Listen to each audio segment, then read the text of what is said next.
So now we are back on the book of Enoch. We left off on chapter 9 when Archangel Michael, Uriel, Raphael, and Gabriel found out about what the fallen angels, I'm not going to list all their names, but you know, like Azazel, Semyaza, all of them did. They had giant children with human women and ended up teaching them all the things they weren't supposed to learn yet, that they were not ready for, and it just turned into chaos, and they just started to consume each other. So after finding all this out, we're on chapter 10. So let's go ahead and begin. Then said the Most High, the Holy and Great One spake, and sent Uriel to the son of Lamech, and said to him, Go to Noah, and tell him in my name, hide thyself, and reveal to him the end that is going to soon approach, that the whole earth will be destroyed, and a deluge is about to come upon the whole earth, and will destroy all that is on it. And now I instruct him that he may escape, and his seed may be preserved for all the generations of the world. And again the Lord said to Raphael, Bind Azazel hand and foot, and cast him into the darkness, and make an opening in the desert, which is in Dudale. I'm not going to try and pronounce that. And cast him therein, and place upon him rough and jagged rocks, and cover him with darkness. Let him abide there forever, and cover his face, that he may not see the light. And on the day of the great judgment, he shall be cast into the fire, and heal the earth, which the angels have corrupted, and proclaim the healing of the earth, that they may heal this plague, and that all the children of men may not perish through all the secret things that the watchers have disclosed and taught their sons. And the whole earth has been corrupted through the works that were taught by Azazel. To him ascribe all sin. So that's interesting. I want to look back at that. The whole earth has been corrupted through the works that were taught by Azazel. To him ascribe all sin. Let's look at what Azazel did. Azazel. I know it said somewhere. Where'd it go?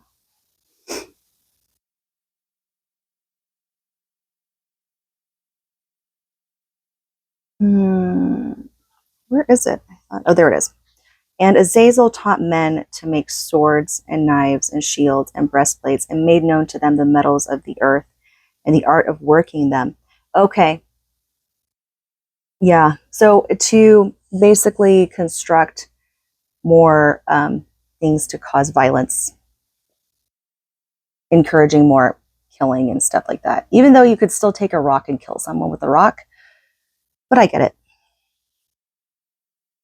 But I guess he also, it wasn't just that. It was beautifying of the eyelids. So he was also kind of a part of beauty, coloring tinctures,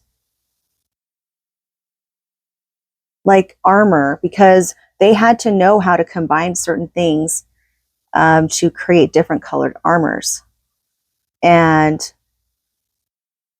But yeah, anyways, and then, you know, stones, quartz. Okay, let's just go back. I still feel like, I'm sure it's just making a specific point to him, but they are all being cast out, obviously. They are all being blamed for this. But I feel like there were other ones that could be listed as even worse. Like Semyaza. I mean, he taught like magic and stuff like that.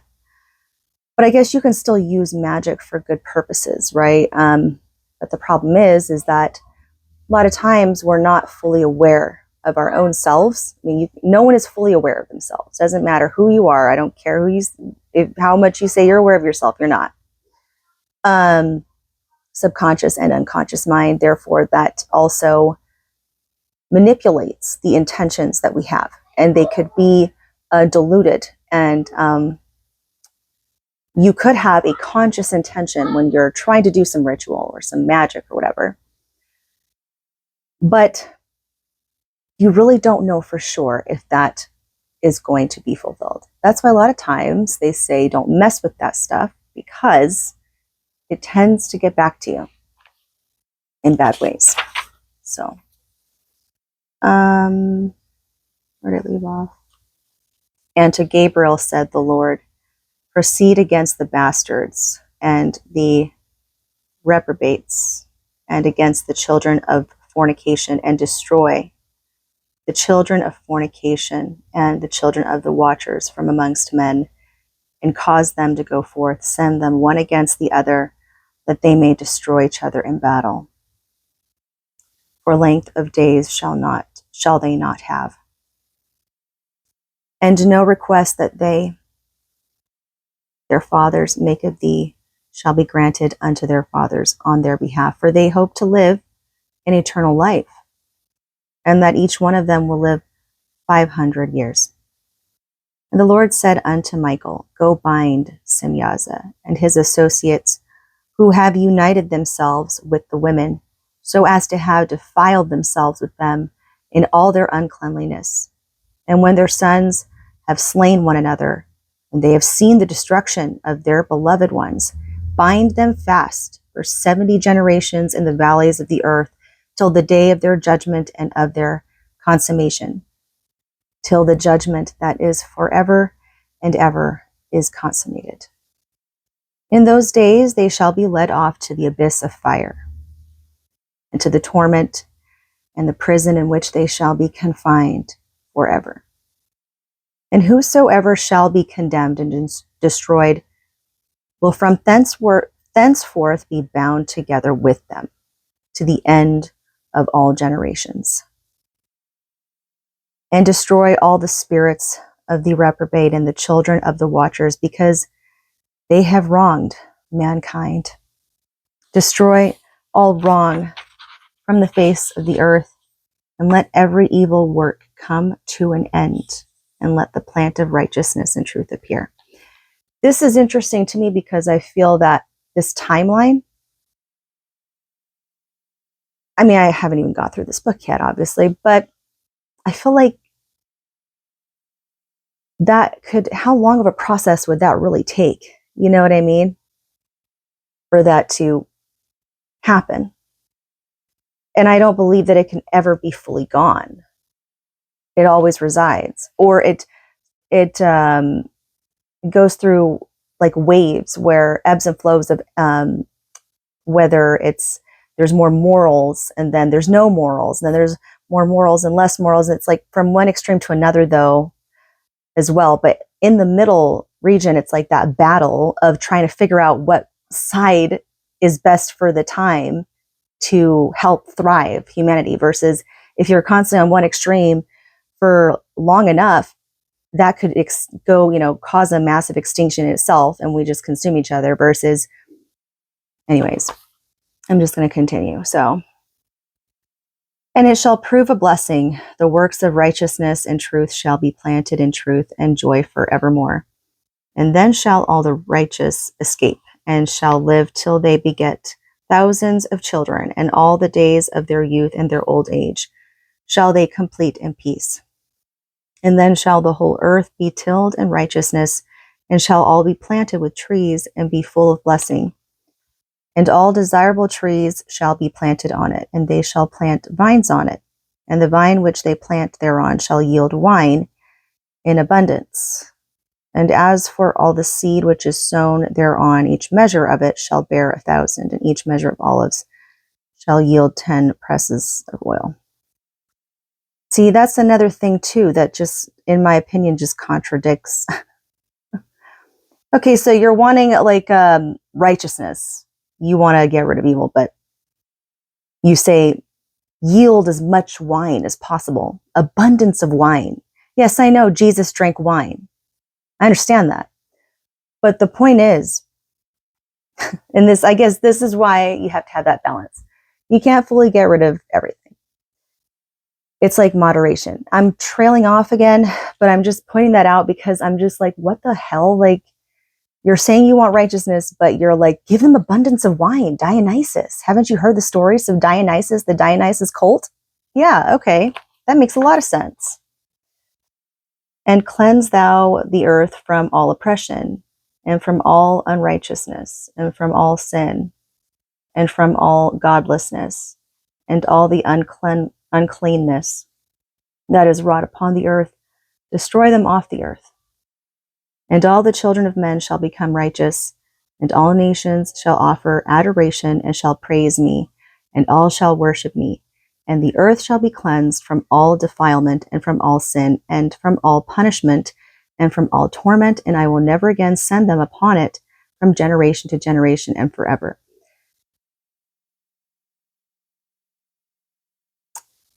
Yeah, there's a lot of questions that go through my mind as I read this. I'm going to continue though. Chapter 11, and in those days I will open the store chambers of blessing which are in the heaven, so as to send them down upon the earth over the work and labor of the children of men. And truth and peace shall be associated together throughout all the days of the world and throughout all the generations of men. Chapter 12. Before these things Enoch was hidden, and no one of the children of men knew where he was hidden, and where he abode, and what had become of him. And his activities had to do with the watchers. And his days were the holy ones, were with the holy ones. And I, Enoch, was blessing the Lord of majesty and the King of the ages. And lo, the watchers called me, Enoch the scribe, and said to me, Enoch, thou scribe of righteousness, go declare to the watchers of the heaven who have left the high heaven, the holy eternal place, and have defiled themselves with women, and have done as the children of earth do, and have taken unto themselves wives, ye have wrought great destruction on the earth. So, I'm assuming God or the angels and the higher ups told Enoch to let the fallen ones know how much they've wrought destruction on the earth. Ye shall have no peace, nor forgiveness of sin. So they will never be forgiven. They will have no peace. And inasmuch as they delight themselves in their children, the murder of their beloved ones shall they see. And over the destruction of their children shall they lament, and shall make supplication unto eternity. But mercy and peace shall ye not attain. You know what? This is probably very controversial of me to say, especially since this is, supposed to be part of the Bible, right? Or whatever. When you read that, imagine yourself as not an angel. Imagine, well, of course, they chose to, right? But the thing is, how long did it take for them to become a higher up angel? Were they once like us? Or they had to reincarnate and evolve so much, develop enough spiritual consciousness to get to that point? And so that's why the fall is so great when they do fall, and there's no mercy from their own father. I get it. I mean, I get you should not have, that's not okay. You're not supposed to mess around with dad's creation. That's it. But the thing is, like, why? Like, I want to understand a little bit more as to why. Or are these guys just separate alien beings? And another thing I want to know is, okay, so these aliens, how come they are considered so much higher up? They're not allowed to, I'm not saying it's okay, but this is the thing, is that we have these stories here, right? That talk of all this stuff. Meanwhile, that's happening still to this very day. There's no change. I mean, We want to tell me that there's other worlds out there that are perfect, that haven't been defiled? I mean, I guess that could also be possible too, but I'm just saying, it just kind of looking from like a third person or a fourth person, fifth person. I'm just kind of offering my perspective there. I lost where I was. Okay, that was like the end of chapter 12. So, chapter 13. And Enoch went and said, Azazel, thou shalt have no peace. A severe sentence has gone forth against thee to put thee in bonds. Now, I agree, it's like timeout. Timeout is definitely needed. You need to have a timeout. You need to, go in the corner, put the dunce hat on, and think about what you did, and or do something to change your ways, something like that. But to make them watch, I don't know. It's just, to me, I feel like that is such harsh words. Like, I'm going to make you watch your children get killed and die even though you love them. Even though you sinned, and yes, they were created from sin, I'm going to make you watch them kill each other. Now, even though you created them from sin, yes, but you ended up loving them. You cared about them. You formed bonds with them. Nothing's perfect, but no, you did that. So, I want to make you watch them die. Just saying, okay? I mean, people might be like, oh, wow, you're speaking blasphemy. Maybe I am, but just offering perspective. And thou shalt not have tolerance or toleration, nor request granted to thee, because of the unrighteousness which thou hast taught, and because of all the works of godlessness and unrighteousness and sin which thou hast shown to men. Then I went and spoke to them all together, and they were all afraid, and fear and trembling seized them. And they besought me to draw up a petition for them, that they might find forgiveness, and to read their petition in the presence of the Lord of heaven. So the only way I can see this as being a just act, right, is something that makes sense. Maybe we don't know of previous. Maybe God has witnessed them doing acts of rebellion a little bit here and there before they decided to make that huge decision to completely betray him. Maybe he noticed there's like little things that added up to this. And so that could be a cause. It's like a repeat offender. So I'll use this as an example, even though I think it's a good example. It's like someone who, like a pedophile, or some person who, is a sex offender to children, rapes somebody, and they come out and they reoffend and they reoffend. That's what I'm saying is, like, if that's the case, then yeah, okay, that's it. I mean, you've had enough chances already. So you've had enough chances to make changes, and you chose not to do so.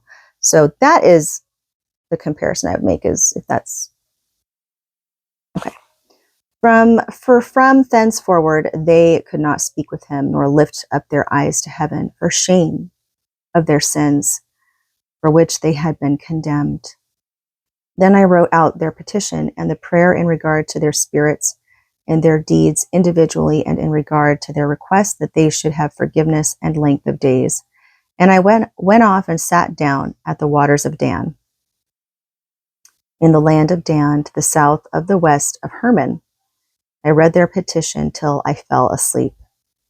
And behold, a dream came to me, and visions fell down upon me, and I saw visions of chastisement, and a voice came bidding me, I to tell it to the sons of heaven and reprimand them. And when I awaked, I came unto them, and they were all sitting gathered together, weeping, in Abel's jail, which is between Lebanon and Sineser, with their faces covered. Abel's jail. It's like, it literally, the way it's spelled is Abel's jail, like it's a jail cell, the name of a jail. Abel's jail. And I recounted before them all the visions which I had seen in sleep, And I began to speak the words of righteousness and to reprimand the heavenly watchers. Chapter 14. The book of the words of righteousness and of the reprimand of the eternal watchers, in accordance with the command of the Holy Great One in that vision. I saw in my sleep what I will now say with a tongue of flesh and with the breath of my mouth, which, Alan, good morning. Okay, hold on. Don't fight.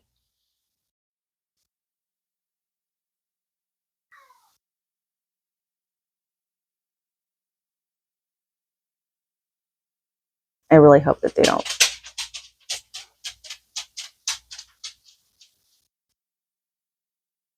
Okay, where'd I leave off? I saw in my sleep what I will now say with the tongue of flesh and with the breath of my mouth, which the Great One has given to men to converse therewith and understand with the heart, as he has created and given to man the power of understanding the word of wisdom, so hath he created me also, and given me the power of reprimanding the watchers, the children of heaven. I wrote out your petition, and in my vision it appeared thus, that your petition will not be granted unto you throughout all the days of eternity, and that judgment has been finally passed upon you. Yea, your petition will not be granted unto you, and from henceforth you shall not ascend into heaven unto all eternity. And in bonds of the earth the decree is gone forth to bind you for all the days of the world, and that previously you shall have seen the destruction of your beloved sons, and ye shall have no pleasure in them, but they shall fall before you by the sword. Oh, I'm kind of getting maybe something more of this. So this could be speaking towards even right now in the collective, like we're kind of still a continuation of that, constantly fighting against each other, killing each other, mass genocides amongst each other, division amongst each other. And it's like they're having to witness like what they created, but I don't know, maybe I'm wrong. And your petition on their behalf shall not be granted, nor yet on your own, even though you weep and pray and speak all the words contained in the writing which I have written. And the vision was shown to me thus: behold, in the vision clouds invited me, and a mist summoned me, and the course of the stars and the lightnings sped and hastened me, and the winds in the vision caused me to fly and lifted me upward and bore me into heaven. And I went in till I drew nigh to a wall, which is built of crystals and surrounded by tongues of fire, and it began to affright me. And I went into the tongues of fire and drew nigh to a large house which was built of crystals. And the walls of the house were like a tessellated floor made of crystals, and its groundwork was of crystal. Its ceiling was like the path of stars and lightning, between them fiery cherubim, and their heaven was clear as water. I'm imagining all that right now, and it's pretty, but it's kind of, I'm also seeing it like in a dark way, which is kind of weird. Its ceiling was like the path of the stars, all made of crystals. Everything is just crystals, like a crystal palace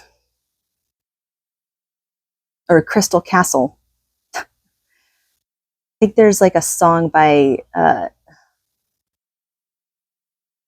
Pete Yorn.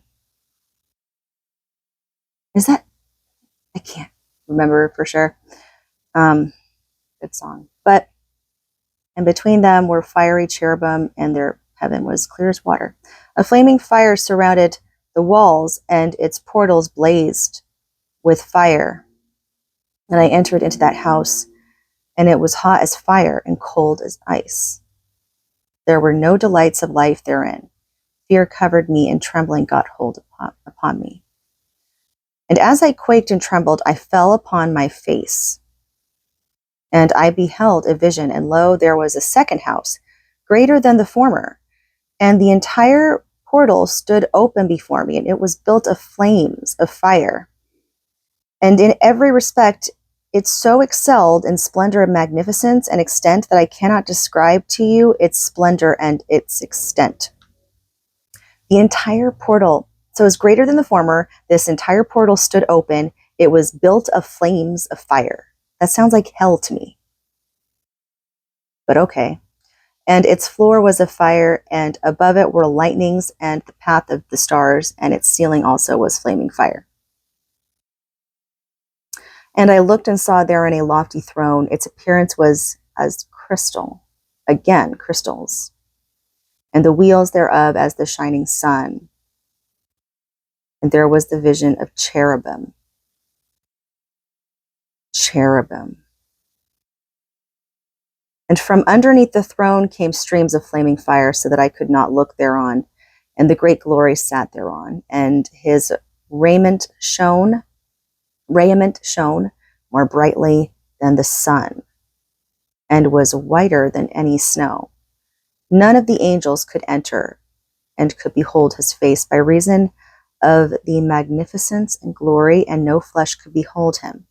The flaming fire was round about him, and a great fire stood before him, and none around could draw nigh him. 10,000 times 10,000 stood before him, yet he needed no counselor. And the most holy ones who were nigh to him did not leave by night, nor depart from him.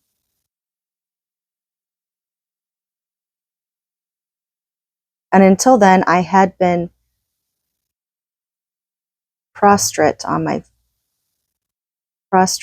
face, trembling. And the Lord called me with his own mouth and said to me, Come hither, Enoch, and hear my word. Is this supposed to be God's throne? Because like all the flame and fire sounded like hell to me. Okay. And one of the holy ones came to me and waked me up. Oh, okay, so that was a dream. Wait. Oh, okay, so he heard the words, Come hither, Enoch, hear my word. That's when the dream stopped. One of the holy ones came to wake him up. He made me rise up and approach the door. I'm kind of confused right now. But anyways, okay. And I bowed my face downwards. Yeah, because he's not in the dream anymore. So he's just like, I'm assuming he's not in this dream anymore. Chapter 15. And he answered and said to me, and I heard his voice, Fear not, Enoch, thou righteous man, and scribe of righteousness. Approach hither and hear my voice. And go, say to the watchers of heaven, who have sent thee to intercede for them, you should intercede for men, and not men for you. Wherefore have ye left the high holy, the eternal heaven, and lain with women, and defiled yourselves with the daughters of men, and taken to yourselves wives, and done like the children of earth, and begotten giants as your sons? And though ye were holy, spiritual, living the eternal life, you have defiled yourselves with the blood of women, and have begotten children with the blood of flesh, and as the children of men have lusted after flesh and blood, as those also do who die and perish. Therefore have I given them wives, also that they might impregnate them and beget children by them, that thus nothing might be wanting to them on earth. Wait, what?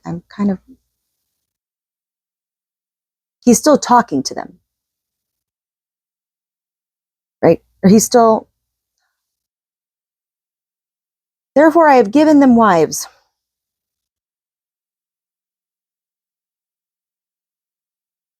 Yes, he's basically going over the sin that they did. Okay, but you were formerly, okay, I get it now. But you were formerly spiritual, living the eternal life, and immortal for all generations of the world. And therefore I have not appointed wives for you. For as for the spiritual ones of the heaven, in heaven is their dwelling. Oh, he's explaining. Okay. Duh. So God is explaining, or basically telling Enoch to let them know his response. It's like a father that's explaining, this is what you did wrong. This is why you're being punished. You have a higher responsibility here, and you didn't meet those standards. So, okay, I get it. And now the giants who are produced from the spirits and flesh. Oh yeah, because it's not just humans, like unconscious mammals. Maybe before it's like we're just unconscious mammals. Oh yeah, because we were. Okay. Why am I not? And I was already knowing this before. Why am I shocking myself right now? Okay. This just like dawns on me again. It's like I get enlightened again, like when I'm in the moment reading it. Shall be called evil spirits upon the earth, and on the earth shall be their dwelling. Evil spirits have proceeded from their bodies because they are born from men and from the holy watchers. Is their beginning and primal origin. They shall be evil spirits on earth, and evil spirits shall they be called. Okay. As for the spirits of heaven, heaven shall be their dwelling. But as for the spirits of the earth, which were born upon the earth shall be their dwelling. And the spirits of the giants afflict, oppress, they destroy, they attack, they do battle, they work destruction on the earth, and they cause trouble. They take no food, but nevertheless hunger and thirst, and cause offenses. And their spirits shall rise up against the children of men. They've been doing that this whole time. And against the women. And that's because they have proceeded from them. Okay. This is basically just, it's a different way of saying what the story really is. But it's just, it has like a more interesting piece of information kind of, that could be another additional to the story. So anyways, that was really cool. I am on chapter 16 now. I think I'm just going to leave it there. We'll pick up on chapter 16 on the next one. Interesting read.